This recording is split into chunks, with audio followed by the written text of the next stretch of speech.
Hey, this is Dave DeCamp from antiwar.com. This is anti-war news for Wednesday, January 10th, 2024.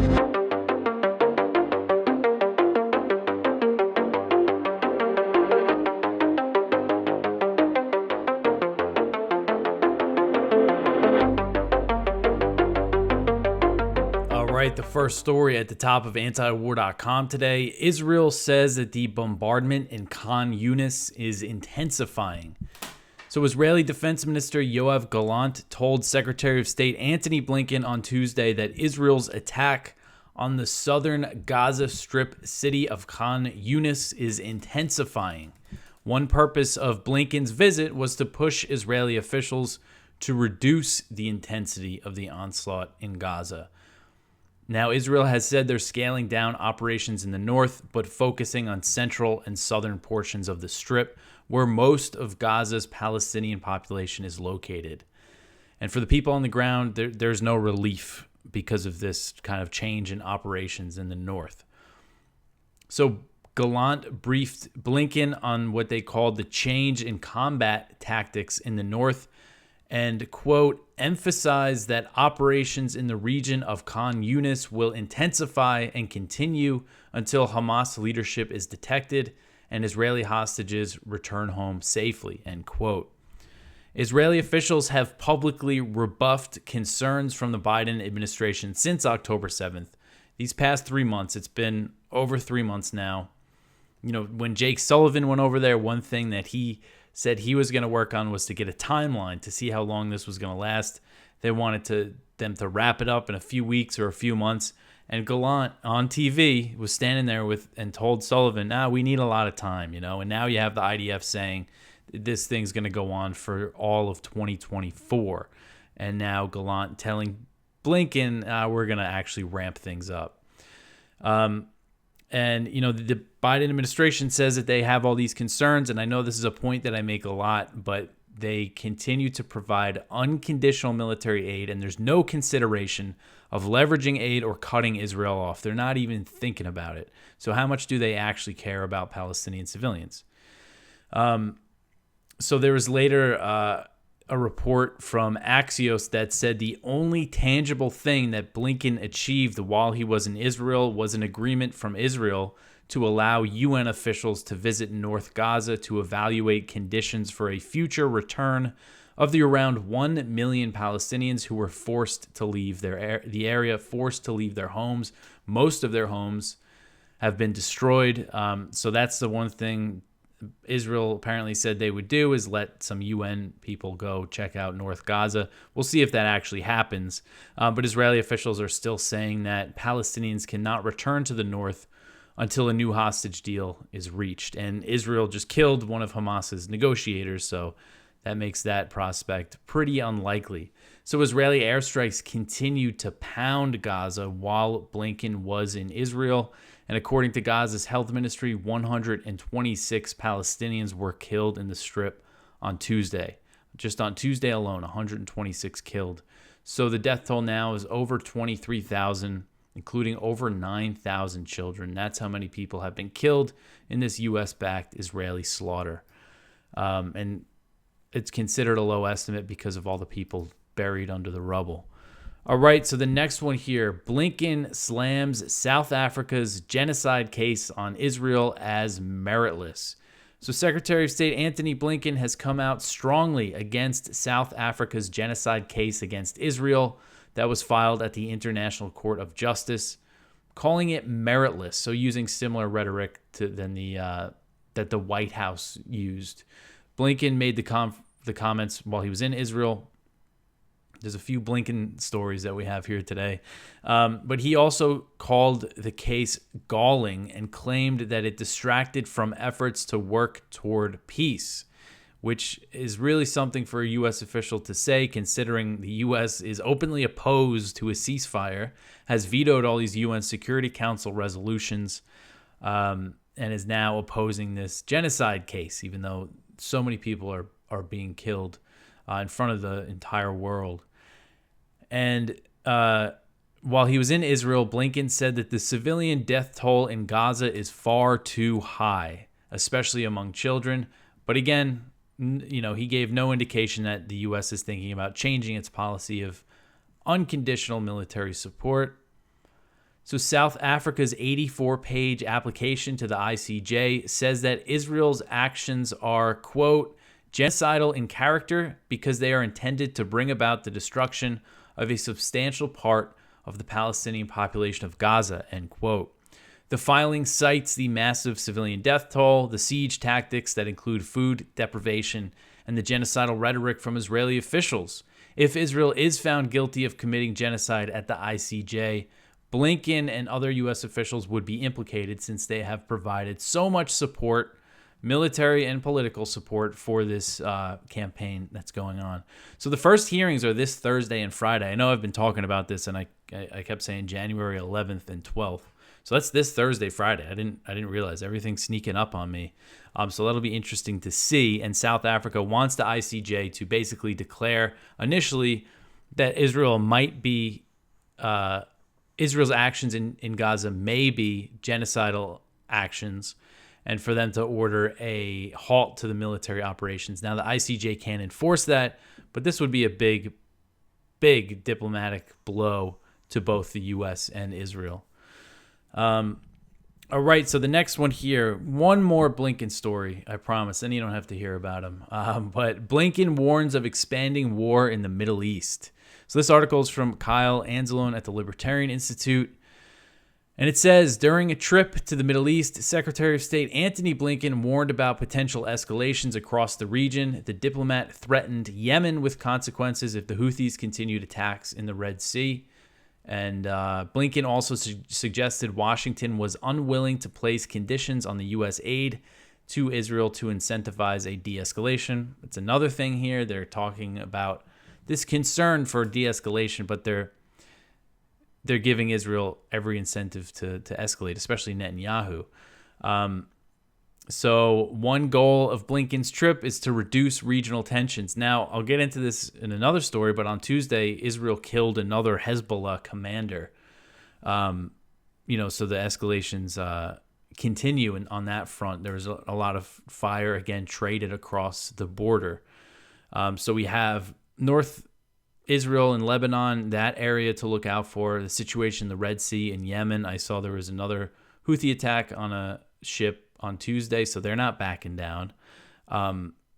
And, of course, Iraq and Syria. So there's just so many areas where things could explode. And it's, the U.S. policy, there was that story from HuffPost the other day basically saying Biden's policy of giving Israel unconditional military aid is just going to lead to more and more escalations. So this is his warning to the Houthis. Blinken said, quote, "We've had 40 countries come together to make clear that what the Houthis are doing has to stop. We have other countries that have made clear that if it continues, there have to be consequences. These attacks are having a real effect on the prices that people have to pay for food, for medicine, for energy. Ships have to get diverted to other places. Insurance rates go up. And the basic principle of freedom of navigation is what's at stake. So the international community has a stake in upholding that principle," end quote. So now it's 40 countries. I know there, the Pentagon initially said there was 20 countries that were part of this coalition, although about 10 of them didn't want their names to be on it, which sounds like they're not part of it. So now Blinken's saying 40 countries oppose what the Houthis are doing. So just a lot of threats and bluster from the U.S. All right, so the next one here, for fleeing Palestinians, Gaza has shrunk by 2/3. So this article is from the Wall Street Journal. Just kind of, again, these are a lot. There's a lot of kind of mainstream media articles just about the horrific situation on the ground in Gaza. So this one says Shadia Abu Midin had fled Israel's war twice. Then on December 31st, Israel told the 44-year-old mother of four in Gaza to run again, but she didn't know where to go. Palestinians are fleeing into an ever-shrinking section of the Gaza Strip as Israel's offensive enters its fourth month and its military asks the enclave's residents to leave more areas it says are unsafe. The Israeli warnings are pushing people to concentrate into just 1/3 of the Strip. the United Nations Agency for Palestinian Refugees says. In effect, the ground available to its 2.2 million people has shrunk to an area slightly larger than the Bronx. Those fleeing in the most recent round of evacuations face an even deeper state of confusion and exhaustion than during previous waves. Internet communication systems are limited after months of war. Israel has largely banned the entry of fuel for cars, so Gazans are resorting to carts towed by horses and donkeys. They are sheltering in abandoned buildings, sleeping in the street, or pushing into already crowded UN-run schools that serve as shelters. Diseases such as hepatitis are spreading. Aid groups say food and clean drinking water are scarce, and Gazans are chopping down trees for firewood. Abu Midden and her family, including the 4 children, left the Nuseirat refugee camp in central Gaza after Israeli aircraft dropped leaflets urging civilians to evacuate. The Israeli military expanded its ground operations in the area in late December, with Israeli soldiers fighting militants in the camp and other locations. So the family packed blankets and some clothes and first arrived in the nearby city of Deir al-Balah. Concerned that the advancing Israeli military could make Deir al-Balah its next target, they began scouting for other options, this time in the city of Rafah at the southern end of the strip that borders Egypt. So she said Rafah is so crowded that they could barely find a spot to pitch a tent. So Rafah is a city, a pre-October 7th population of 275,000. There's about 1 million of them now squeezed into Rafah. And that's, the Israelis are just keep pushing them south. That seems to be their goal. And many of these safe areas, so-called safe areas, have come under attack and bombings. So nowhere is really safe for the people on the ground. All right, so the next one here, Israel kills 3 Hezbollah members in a drone strike. This is an article from Jason Ditz. Israel has carried out fresh attacks on southern Lebanon at the border town of Gondorieh, where 3 drone attacks reportedly killed 3 Hezbollah members. Of the 3, only the identity of one has been disclosed, and that is Ali Hussein Berji, who Israel described as a commander of Hezbollah's aerial forces and responsible for a recent drone strike in northern Israel. The 3 were killed while driving in a car not far from where Israel assassinated Hezbollah leader Wissam Hassan Tawil on Monday. So this is 2 commanders. I think Tawil was higher level than this guy, but I also saw that the drone strike that killed Ali Hussein Berji on Tuesday was very close to the funeral for the commander that they killed on Monday. So a local paramedic was also wounded in the Israeli attack, as Israel wanted to keep the ambulance from reaching and trying to save the victims of the strike. It was unclear if there were any further casualties. Hezbollah struck additional Israeli targets in retaliation as well. On Tuesday, a drone reportedly hit Adamit military base in the north. So lots of heavy fire, again, being exchanged. All right, so the next one here, Israeli military claims that it killed a senior Hamas official in Syria. So the Israeli military claimed on Monday that it eliminated a Hamas official in southern Syria who was allegedly responsible for rocket attacks on Israel. The Israeli military named the Hamas official as Hassan Akasha and said he was a central figure in rocket attacks on Israel. Israel provided no evidence for this claim, of course, and there's many people, many elements inside Syria who have a motive to attack Israel since they've been bombing the country for, impunity for years and years. And I also haven't seen confirmation of this from Syrian media or from Hamas. I might have missed that. I got to look more into that from the Hamas Telegram channels and stuff. But the Israeli military said, quote, since the beginning of the war, Akasha directed Hamas terrorist cells which fired rockets from Syria toward Israeli territory, end quote. And again, it's just really worth stressing how much Israel bombs Syria just in general in recent years. Before October 7th, Israel bombed Syria at least 25 times in 2023, and that's just by my count. I might have missed some things. And since then, they've really escalated. I haven't been covering every Israeli airstrike on Syria. It's something I used to always make a point to cover because it gets such little attention, but now they're happening so frequently It's hard to follow each one. And Israel also recently killed a senior member of Iran's Islamic Revolutionary Guard Corps in Syria. So just everywhere you look in the region, there's just escalations and escalations. All right. So the next one here, the Pentagon says that it has no plans to withdraw from Iraq. So the Pentagon said on Monday that it has no plans to withdraw from Iraq, despite Iraqi Prime Minister Mohammed Shia al-Sudani saying that he's taking steps to expel the U.S.-led international coalition that's based in the country. Brigadier General Pat Ryder, he is the Pentagon spokesman, he said, quote, "Right now, I'm not aware of any plans to plan for withdrawal. We continue to remain focused on the defeat ISIS mission," end quote.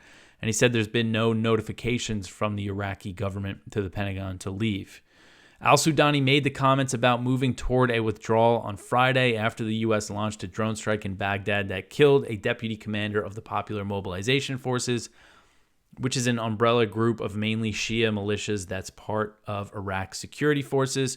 And his government has really strongly condemned all the U.S. airstrikes that have been launched in Iraq since October 7th as in retaliation for the attacks on U.S. bases in Iraq and Syria. And there's still been a lot of those. That's another thing, those bases keep coming under rocket attack. So I saw there was a Politico report on Tuesday that said al-Sudani has privately expressed to the U.S. that he's interested in negotiating a continued U.S. military presence, and that his statement on ending it was just an attempt to satisfy domestic political audiences. So apparently in this Politico report says that they obtained a State Department cable that said this, and that says that Sudani himself remains committed to negotiating the coalition's future presence in Iraq. I mean, his rhetoric was pretty strong about, denouncing, calling the U.S. airstrike a terrorist attack. I think this goes to show how the U.S. does have Iraq basically held hostage, because they have all this control over their money supply, over their economy in general, and they can really tighten the screws if they want. And the U.S. says this is about ISIS. That's why they're still there. But it's not about ISIS. It's about Iran. It's about staying in Iraq and Syria, to push back against Iran's influence and presence in those countries.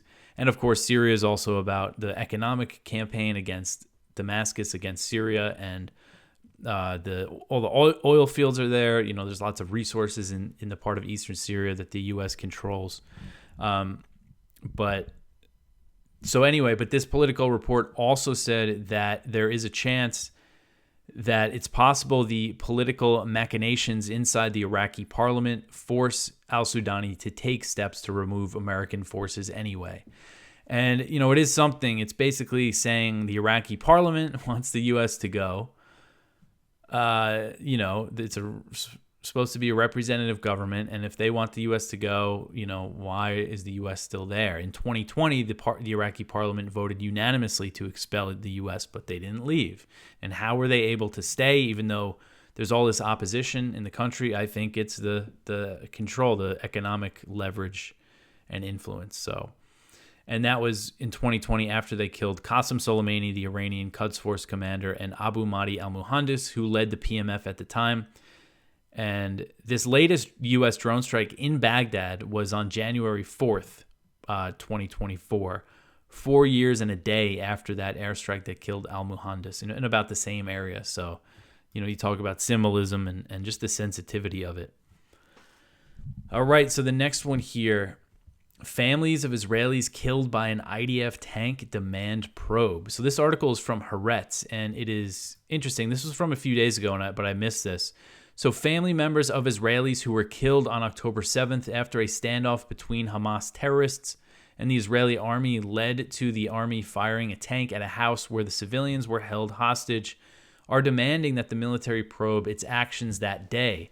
The family's demand, which was confirmed by two sources who spoke to Haaretz,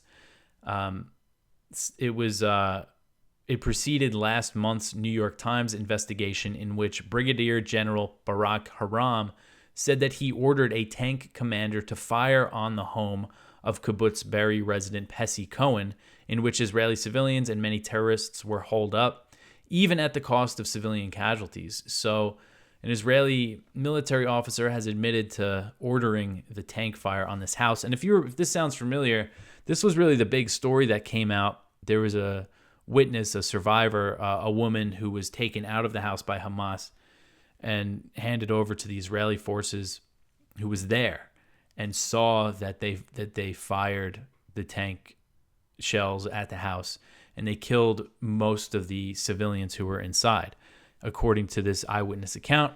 And then you have the confirmation of the Israeli military officer saying that he ordered it.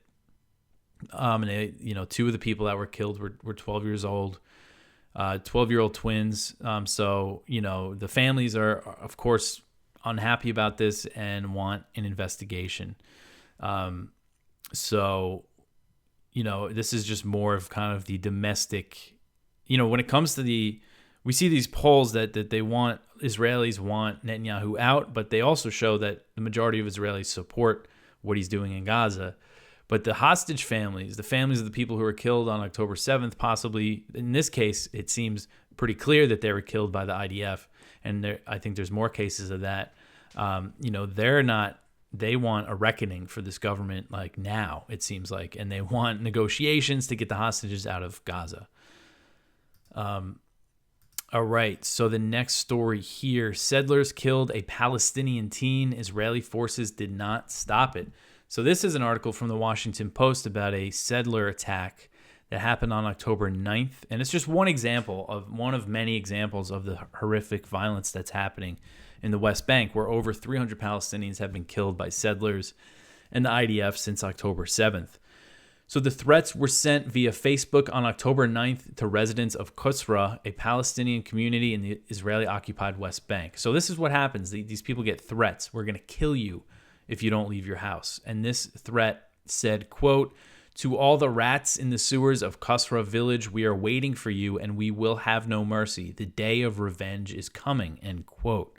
2 days later, on a sunny Wednesday afternoon, a group of masked and armed Israeli settlers struck the village in what would be the deadliest attack by settlers in the West Bank since the Israel-Gaza war began 3 months ago.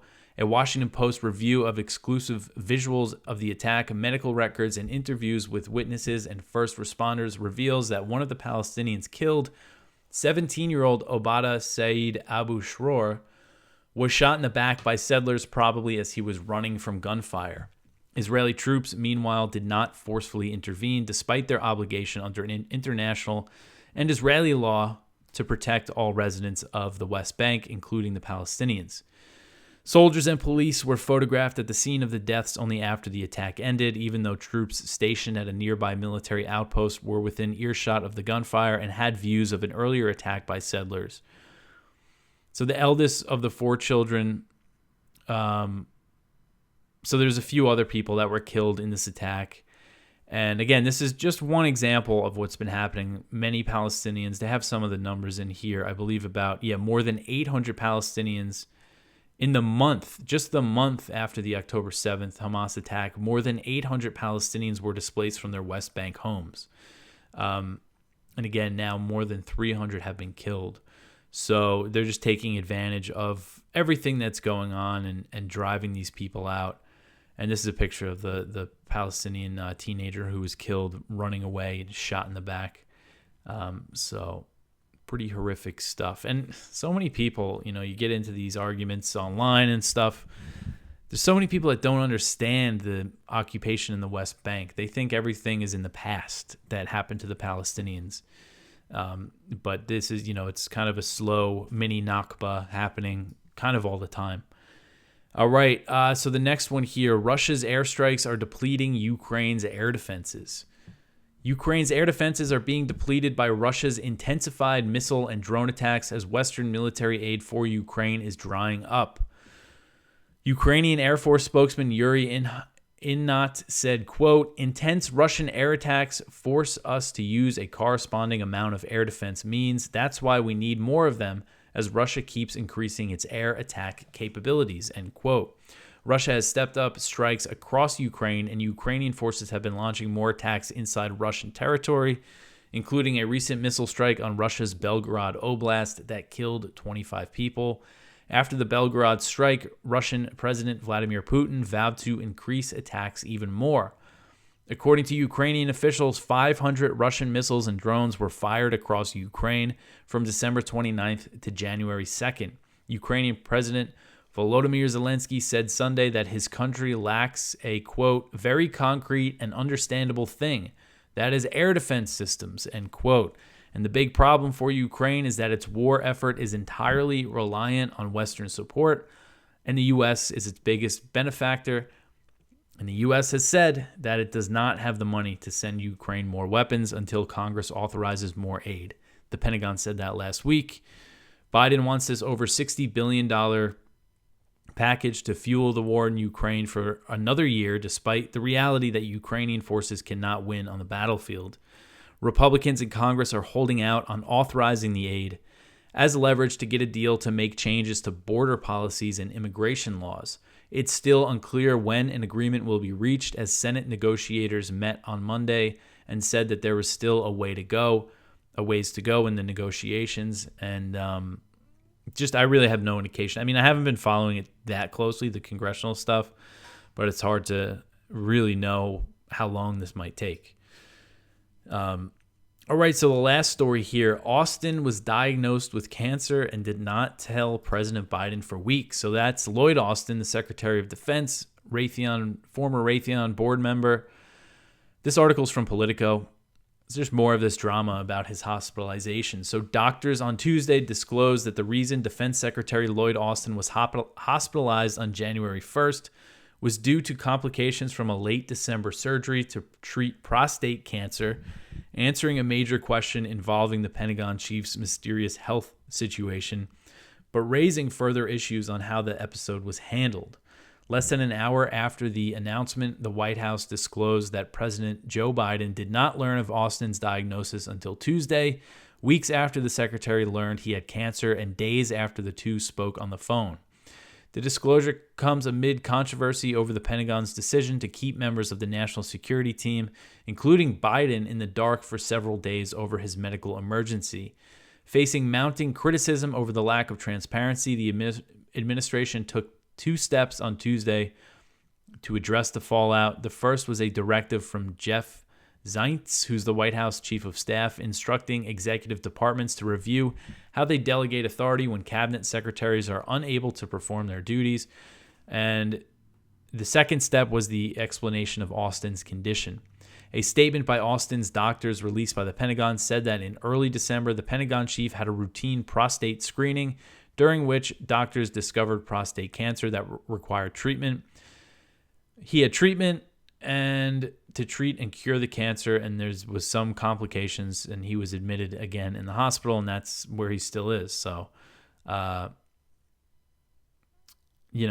just the whole thing is just, it is something, just the fact that the Secretary of Defense, the head of the Pentagon, is diagnosed with cancer and doesn't tell the president.